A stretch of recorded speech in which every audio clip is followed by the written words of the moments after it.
Welcome to Win Souls TV. This is your host, Jeff Thomas. I just want to say thank you to everybody who downloaded the free version of my book on Kindle.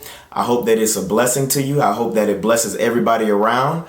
Tell your friends about it if they're going through similar situations that are described in the book, so that the Lord can release his power or whatever. Tell everybody, not just about the book, but tell everybody about Jesus, and use testimonies. If you don't have any of your own, you can give testimonies that were given in the book. Whatever is necessary to bring that person that is, closer to the Lord, use it. Okay. It doesn't have to be my book, but I just want to literally thank everybody who downloaded the book. It was a whole bunch of you guys that downloaded it on the first and second day, and then it started to dwindle a little bit after that. But thank you so much for downloading it. If you like it, please leave a review. I will be doing a drawing pretty soon, probably within the next 2 weeks. And it will be prizes that you guys actually like. So I'm just going to drop a whole bunch of names in the hat of people that left a review and request me on Facebook. And then after that, we will be doing a little drawing, and we'll be going from there. So today's message is about the eyes. It is about the eyes. Concerning the eyes, I always used to be...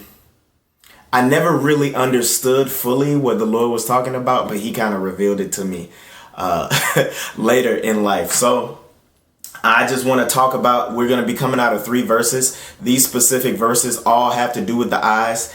And literally, I hope that this is a blessing to you. So we will be coming out of Matthew 6, 22 through 23.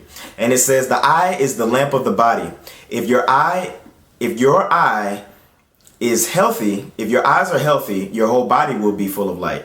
But if your eyes are unhealthy, your whole body will be full of darkness. If then the light within you is dark, how great is that darkness? Now, in terms of this, what is he talking about? What is the Lord talking about in this specific instance?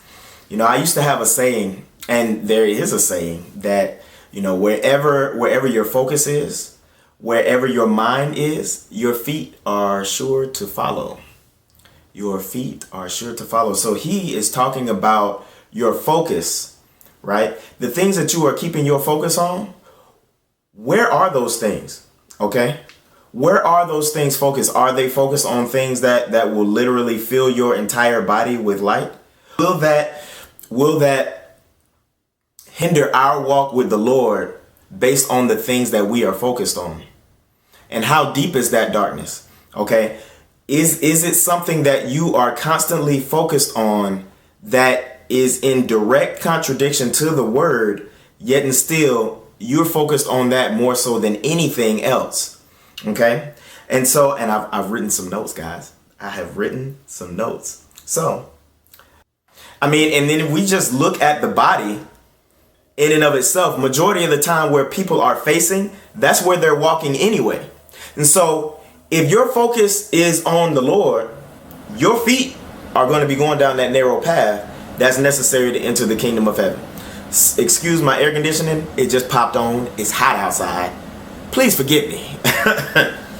Okay. And so to my next point, we will be coming out of Matthew 7, 3 through 5.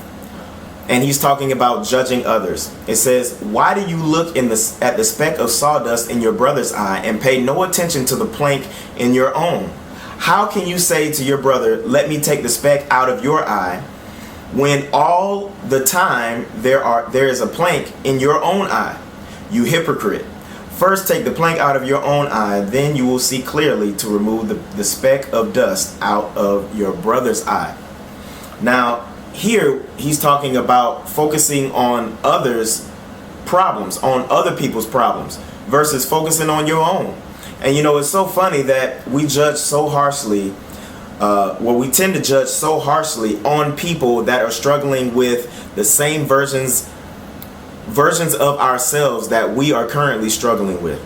A lot of times we're really, really hard on people that are struggling with those same struggles simply because we don't like those parts of ourselves.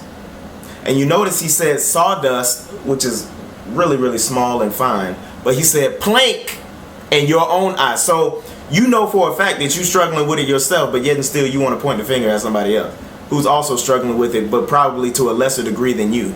But because of the fact that you can't stand seeing that part of yourself, you jump on the opportunity to judge someone else. And what does that do? That possibly affects our opportunity of loving. You know, it affects our ability to love others. Why? Because we are so focused on everybody else. When the word tells us we need to love our neighbor as ourselves, we're not doing a very good job at loving ourselves, because our focus isn't on the way that we love, it's on the problems of others.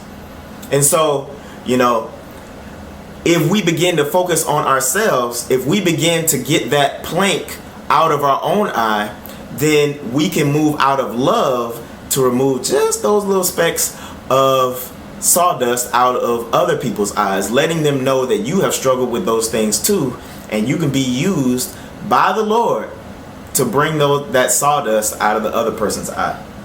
Okay? And it also slows down the progress of the things of the kingdom when you are focused on everybody else's problems. When you focus on everybody else's problems, you ain't got time to be focused on what the Lord has told you to do. You out here pointing fingers at everybody else. But yet and still everybody else seems to be moving in the direction of the Lord, but because you're focused on them and not the Lord, you out here pointing fingers and beating people over the head with the Bible.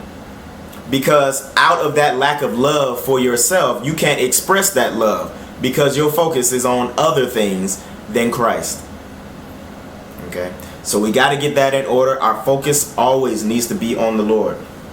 And the last thing comes out of Matthew 5:29 through 30. Let me read that to you. If your eye causes you to stumble, gouge it out and throw it away. It is better for you to lose part of your body than for your whole body to be thrown into hell. If your right hand causes you to stumble, cut it off and throw it away. It is better for you to lose one part of your body than your whole body to be thrown into hell. Now, with that said, he's talking about not literally gouging out your eyes. There have been people that took that verse literally, but he's talking about if your focus is on things that are a distraction to the things that the Lord has called for us to do, then we need to be plucking those things away. Those things can come in the form of people. Those things can be, come in the form of a community.